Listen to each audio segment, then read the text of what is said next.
Do you tend to be a kind person that's always serving others?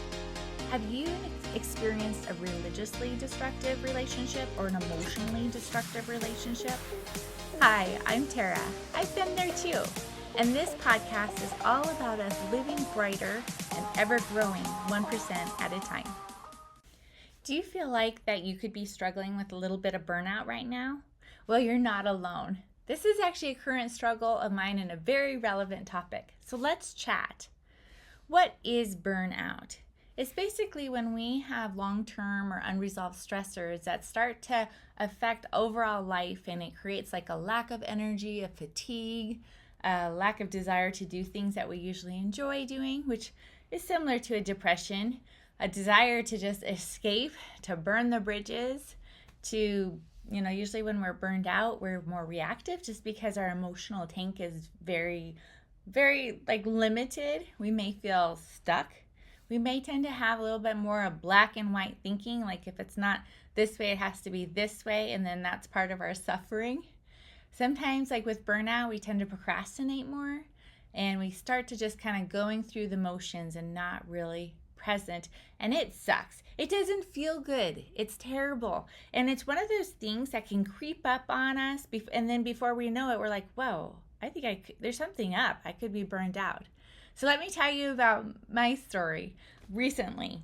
So I've been struggling for I think I've noticed this about 3 months ago, starting to get a little bit more fatigue, not sleeping as well, and feeling like not enjoying things as well. And I felt like I was starting to struggle with burnout. And then one day I just woke up and I'm like, I am just so freaking tired. Like, I just want to burn the bridges. And looking at those 3 months, what I was realizing is, first of all, I hadn't been making time with God, having my time with myself. I regularly spend time with myself to kind of assess myself emotionally and spend time with God and connect. And I thought, these other things, traveling and doing these other things kind of had taken priority. And so another thing, though, that was really impactful is, as I've mentioned before, my husband moved up from Denver to Bozeman, a while ago. So about probably, 9 months ago. And it's been a lot of changes because his son graduated and went to military. He moved here, and then his partner bought his business out. And then we got married within the last 2 years. So those are all a lot of very big changes. And I could tell that he was suffering and he was challenged, but he wasn't going to a counselor, and he wasn't he was working on it, but he wasn't really getting specific help. And what the main part of my burnout was compassion fatigue. So as a highly sensitive person, unfortunately, I can feel just emotions more and energy more. And just seeing what he was going through and just his challenges, and, just loving our relationship, but also seeing this aspect that wasn't really working for him. And then it just not getting any better was just fatiguing me to death. And so I just actually had to kind of figure out what it was and then have a conversation with him. And then it's been great because he's been able to get some help, which was super validating for him, because the first thing the counselor said is you have gone through so much change, and change is loss. And that's a lot to process. So I just was very grateful that he got validated and can just work on that. And I really saw a huge impact in my burnout within days, just because there was a shift in all of that. So, but I've experienced burnout at other times in my life, and I think it's very common in our society, especially as women. So I want to just go into it a little bit more in depth and see where it resonates with you, and kind of give us some more awareness to this. So burnout has a lot to do with stresses, but sometimes we can't really identify the stresses. And it can be spiritual stresses, physical, mental stresses. What I mean by spirit, there's things that can bother us in our spirit that we're not even really aware of. Like, for example, my whole compassion fatigue. I couldn't quite put my finger on it till I really took some time and really had to converse with my spirit and figure out what was going on. But they all it can originate with one place, but our body, mind, and spirit really are one, and so it all melds together and starts affecting all of those areas. So it may start in one area or another, as a stressor, but then impacts everything, and then starts to impact all of our life. And so it's a definitely a thing to watch. So let's talk about it. So circumstantial, it could be because like it could be a huge unhealed wound, like an event, like a divorce, a breakup, loss of job, just like rejection, where you just feel like you're constantly bleeding out. And so it could be those unhealed things where they're just it's kind of like a hole in our cup, a big hole in the cup. So even though you fill it up, it's like leaking this energy out because it's unprocessed circumstances and emotions and thoughts with that circumstances. And those can eventually just start impacting and bleeding out into the rest of our lives and reducing our confidence. But it's usually like big changes can really affect that, big changes in our life, whether it's a child that goes off to college or even becoming a mom, or just work. Lots of different circumstances can kind of be the pivotal point where burnout can start. And it could even be great stuff like getting married. I mean, those are big circumstances. So that can make an impact. Another circumstance we talk about a lot is abuse or destructive relationships. That is a great way to fry a person. Like just in a constant state of fight or flight, that is a great way to get burned out, because it's not good on our nervous systems. And we can just check in with our nervous systems, because our nervous system should be like, there's times of some intensity, but there should be a lot of times of relaxation too. But if we find that we're not having any of that, it's easy for our nervous system and for us to get burned out. So abusive circumstances are amazing at burnout. So also mentally, what are the mental things that can cause burnout? Well, there's a lot. Just like what I talked about, like compassion fatigue. And I think for me, just feeling the energy and just having, compassion for my husband, but also seeing that he wasn't, kind of attending to his wound in a healthy manner was definitely causing challenges in my spirit and causing challenges with me. And it could be, burnout is really challenged when you're caring for someone that's physically having some problems or emotionally struggling, whether it's like a teenage daughter or whatever it is. That can be that mental, challenges with that can really overall affect a burnout. And so that's definitely something to be aware of. That's why we see so much with like pastors, service workers, or like even I think we're not acknowledging parents of small kids. Wow, you can really get burned out. I mean, honestly, I was a stay-at-home mom with my small kids, and I loved it. And it is a thankless job. So it could really cause some burnout, because you do have constantly depletion, and it may be more difficult to add to that. And so it can definitely be a cause of burnout, because I don't think it's not our ideal scenario for our lives to be constantly being depleted of energy and not having it added. And we'll talk more about that more at the end. So it could be workload, like senioritis. I have some friends that have their children graduating. Oh my goodness, senioritis, and just the amount of work, and then the mental challenge, the mental thoughts with that is going off. That can cause some burnout.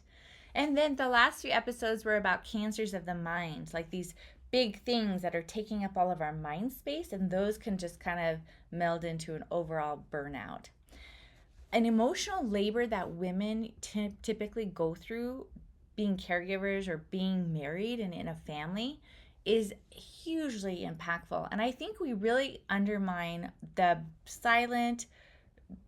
quiet things that we do for our families that are still on our mind, like appointments, like dental appointments, getting their homework done, getting them to that. And that's a lot of times falling on women without us even knowing about it, having more of that labor. Even when both, men are, the husband and wife are both working out of the home, it's not super uncommon for the woman to take more of that burden on. And that can definitely lead to burnout, or even as a stay-at-home mom, because then you have the chronic same job of running the whole family.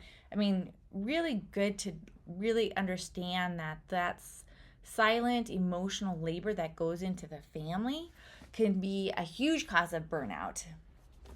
And also beliefs can be a big cause of burnout, because if you believe you're not enough, or if we believe that we're not enough, then we're constantly trying to compensate for it. We're constantly working and constantly on the hamster wheel.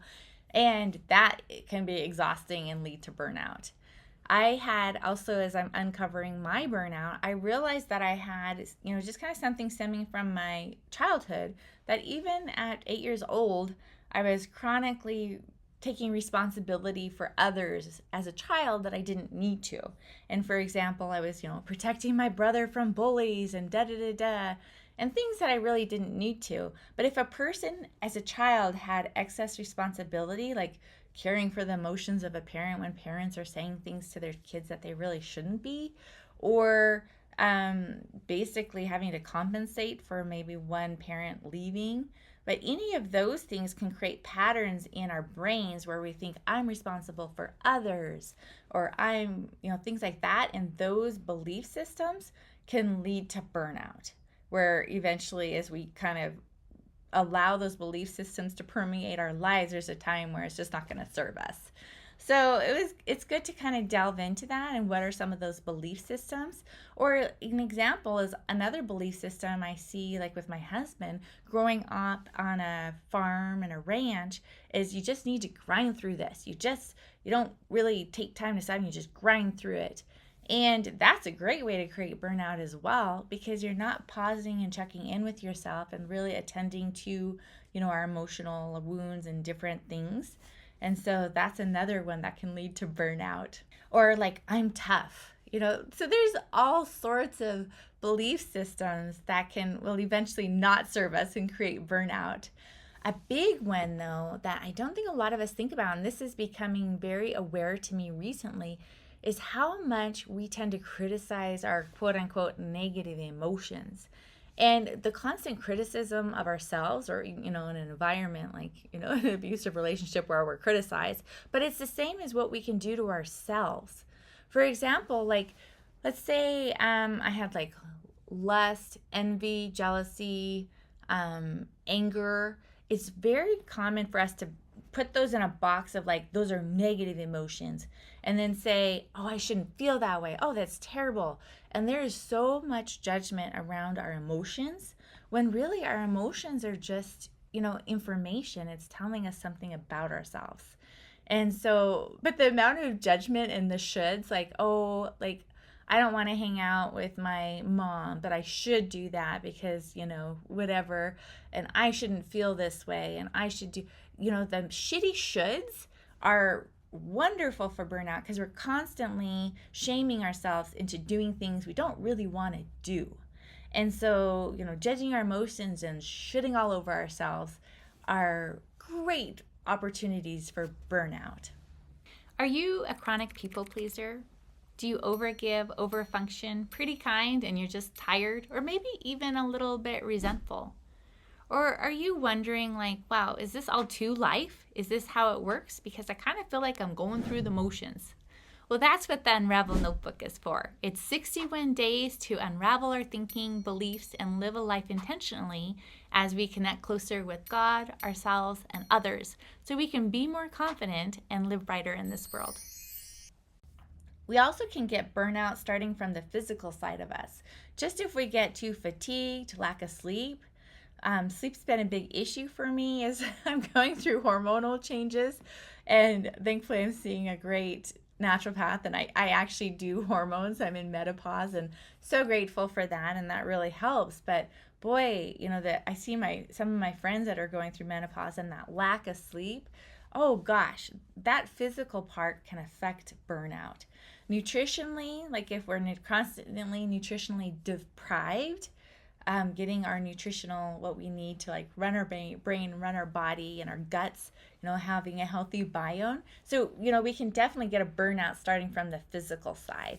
or just pushing ourselves too hard physically for too long. Just like I said, like there's a cycle to us where, like, we could push ourselves with whether it's work, whatever, at home, but we have to really specialize also in resting ourselves and resting. And that is actually something that is not natural for my personality. So I have to like train myself to rest and actually schedule it, because I could literally forget about rest. And my husband points this out to me. He's like, Tara, you can just go, go, go, go. But again, we're not made to go, go, go, go. We're made to like go and then rest, and finding like restorative rest.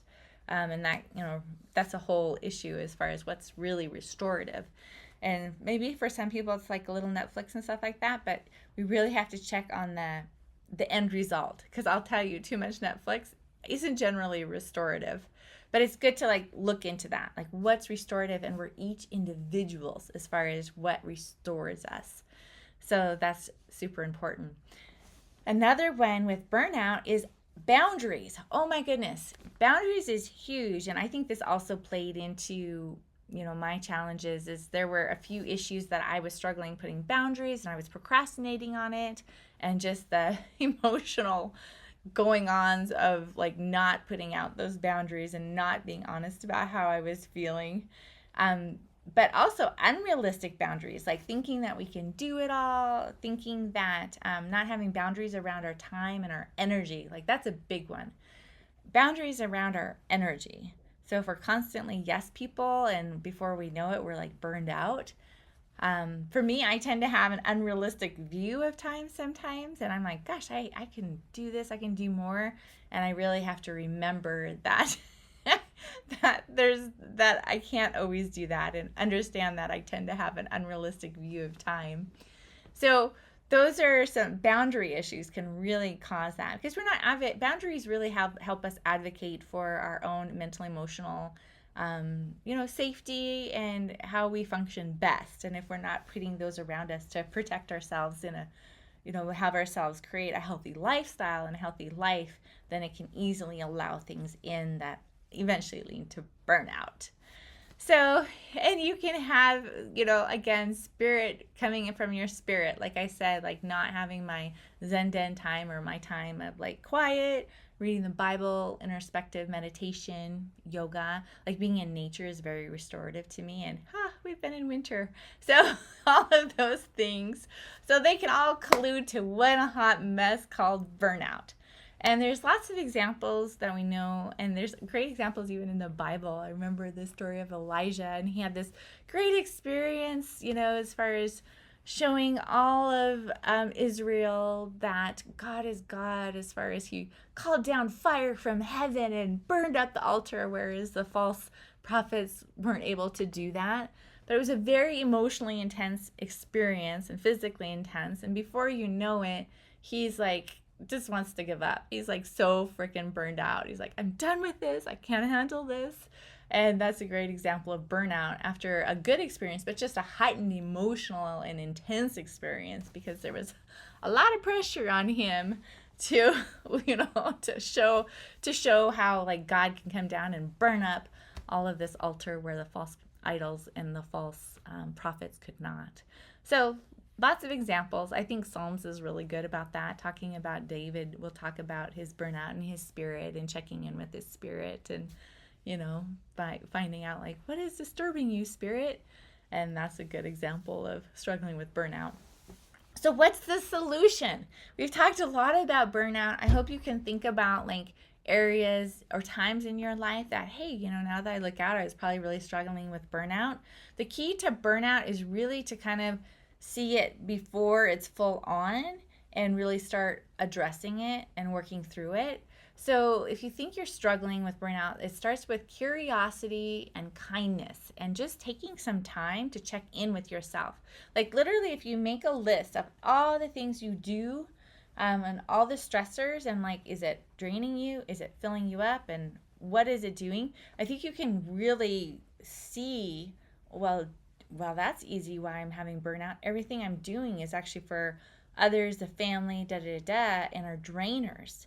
And then you can see like, wow, that is definitely going to cause burnout.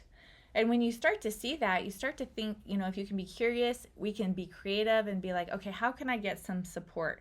How can I get what I need? Because, and for me, like I advocate for times for myself when my, husband is like, everyone's out of the house and I can have some time to myself, because for me, that is actually very nurturing, is be able to turn up the music, dance, sing, clean, do extra cleaning, whatever I want to do. Like having that space to kind of create my little nest is very refreshing to me.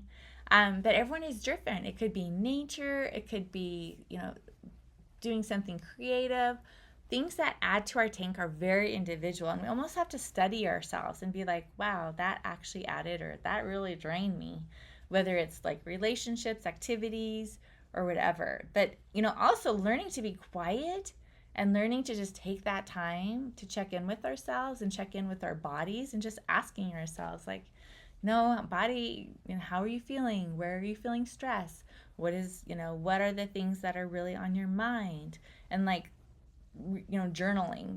I think our brains are not meant to solve problems in our head. Like we can only handle so much in our brains spinning. So really getting it out on paper, as far as like, wow, these are the things I'm supposed to be doing. These are my fears. This is my challenges right now.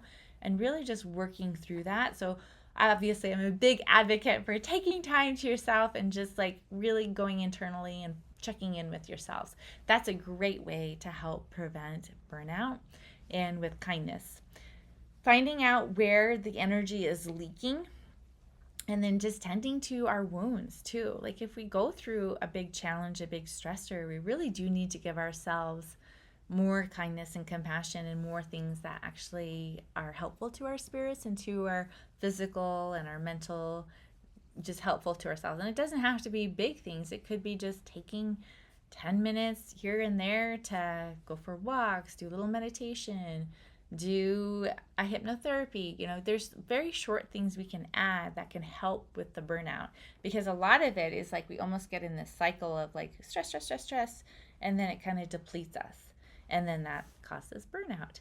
So just tending to our wounds, setting boundaries, physical, emotion, energy boundaries, and doing things that add to our cup, that create joy, that help us express ourselves. Talking to someone can be really helpful. It's way easier for other people to see things in our lives, whether it's be talking to a friend or a life coach or a counselor, and they can easily, like, just like I mentioned, my husband and I went to like my counselor and together, and it was very easy within 10 minutes for the counselor to be like, you've gone through so much, Mike, and you've gone through a lot of things that are usually tied to historical challenges as well, and that needs to be tended, those wounds. And so it really does help to see someone. I think the greatest investment we can ever do is invest in ourselves, however we choose to do that. So that's about burnout. I just pray you have a great day and live brighter 1% at a time, and have a good day. Bye-bye.